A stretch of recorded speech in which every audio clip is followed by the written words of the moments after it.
Hey, if you're trying to decide whether this HP ScanJet Pro N4600 is the right scanner for your daily stack of receipts, client contracts, or family photo archives, I get why you're hesitating. One wrong choice and you're stuck with a machine that either jams every third page or forces you to babysit every scan. I've seen enough office setups to know the difference between a tool that quietly earns its keep and one that becomes a second job. Link is in the description if you want to check the product details on Amazon. What sold me on this model is the mix of speed and flexibility. If you're scanning anything thicker than a single sheet, think multi-page contracts, thick receipts, or stacks of business cards, you'll appreciate the 50-sheet automatic document feeder. It's not the fanciest ADF out there, but it handles everyday stacks without drama. The CIS sensor underneath keeps colors true, which matters if you're digitizing client presentations or family photos where a blue tint can ruin the whole file. I've run 20-page PDFs through it and never had to redo a scan because of skew or misfeeds. Where it starts to show its limits is when you push beyond the spec sheet. The 40 ppm headline speed drops noticeably if you're scanning mixed media, say, a mix of glossy photos, receipts, and newspaper clippings. The scanner slows to about 20 ppm to avoid jams, and you'll still need to manually clear the occasional misfeed.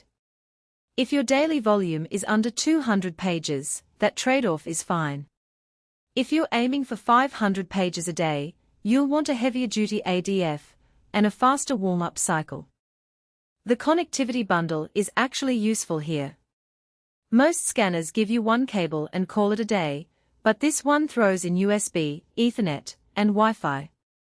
That matters if you're sharing the scanner across a small office, or just want to scan straight to a USB stick without touching a computer.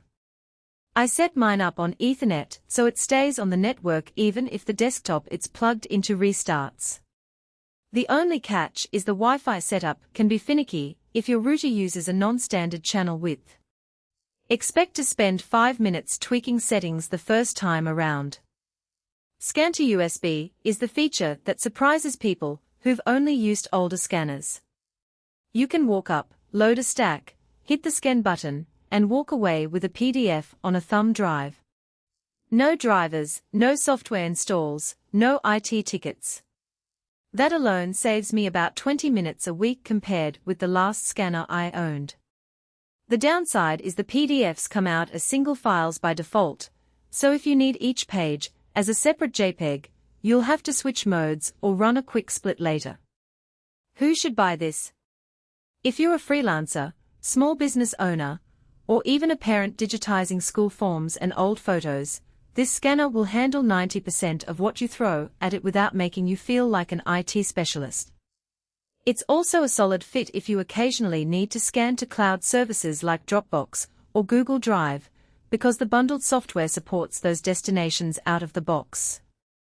Who should skip it? If you're in a high-volume environment, think legal offices or large accounting firms, you'll want a heavier ADF and faster duplex speed.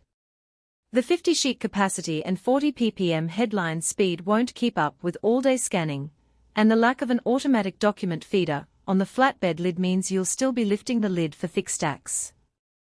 Also, if you're scanning fragile originals like old postcards or film negatives, you'll want a scanner with a gentler transport mechanism. One hidden cost to factor in is paper handling. The scanner expects clean, flat sheets. If you routinely feed crumpled receipts or slightly curled pages, you'll spend more time clearing jams than scanning. A quick flattening step before loading helps, but it's an extra chore you don't see in the marketing photos. Overall, the ScanJet Pro N4600 is the kind of tool that disappears into the background once it's set up. It's not the flashiest scanner, and it won't win any speed records, but it reliably turns stacks of paper into searchable PDFs without demanding a degree in scanner engineering. If your needs are modest and you value hassle-free operation over raw throughput, this one's worth a look. Check the link in the description if you want to see the latest price and any bundle extras.